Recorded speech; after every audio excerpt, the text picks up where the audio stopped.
Hello guys, আসসালামু আলাইকুম। Welcome to my new blog. আমরা সকাল সকাল রওনা দিয়ে দিলাম নড়িয়া ফ্যান্টাসি কিংডমে। দেখতে দেখতে চলে আসলাম গেটের সামনে। তারপরে তিনজনের 3টা টিকিট নিলাম, জনপ্রতি 100 টাকা করে। তারপর টিকিটগুলো হাতে নিয়ে ভিতরে প্রবেশ করলাম।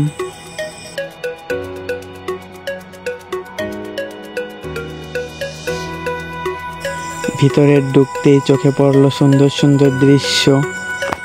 এত সুন্দর ছিল জায়গাগুলো, যেদিকেই তাকাই চোখ জুড়িয়ে যায় জায়গাগুলো দেখে।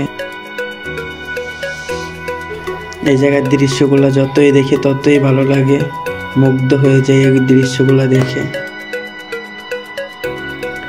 ওই দিনটার ওয়েদারগুলোও সুন্দর ছিল। হাঁটতে হাঁটতে অনেক দূর চলে গেলাম, যেদিকেই হাঁটে ওইদিকেই সুন্দর সুন্দর দৃশ্য চোখে পড়ে।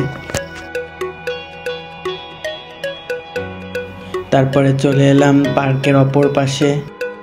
এইদিকে হাঁটার জন্য অনেক জায়গা ছিল এবং বসে আড্ডা দেওয়ার মতো অনেক জায়গা ছিল। তারপর চলে এলাম লাপের কাছে। এই জায়গায় অনেকে ছবি তোলে, সুন্দর সুন্দর ভিডিও করে। তারপর চলে এলাম পার্কের ভেতরে ব্রিজের উপরে। উপর থেকে ভিউগুলো এত সুন্দর ছিল, শুধু দেখতে ইচ্ছে করে, যত দেখি ততই দেখতে ইচ্ছে করে। তারপর চলে এলাম নাগরদোলার কাছে। তারপর হাঁটতে হাঁটতে সামনে এগোতেই দেখি বাচ্চাদের খেলার জায়গা। এখানে অনেকগুলো রাইডের মূল্যর তালিকা দেওয়া ছিল। তারপরে আমরা হাঁটতে হাঁটতে সুইমিং পুলের ভেতরে প্রবেশ করলাম।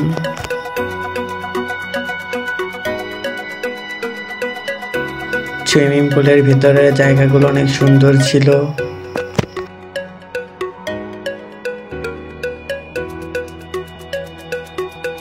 তারপরে আমরা চলে গেলাম ওয়াটার স্লাইডে। 3জন ওয়াটার স্লাইডে উঠে ভালোই মজা করেছিলাম, বেশ আনন্দ পেয়েছিলাম। তার পাশেই ছিল আরেকটি সুইমিং পুল। এখানে হেঁটে হেঁটে একটি ভিডিও করলাম। তারপর নড়িয়া পার্ক থেকে বের হয়ে চলে আসলাম নড়িয়া নদীর পাড়ে। এইখানে জায়গাটাও অনেক সুন্দর ছিল, নদীর ভিউটাও অনেক সুন্দর ছিল। তারপর দোলনায় বসে কিছুক্ষণ আড্ডা দিলাম। আল্লাহ হাফেজ। ভিডিও এই পর্যন্তই। পরের ভিডিওতে আবার দেখা হচ্ছে আপনাদের সাথে। আসসালামু আলাইকুম।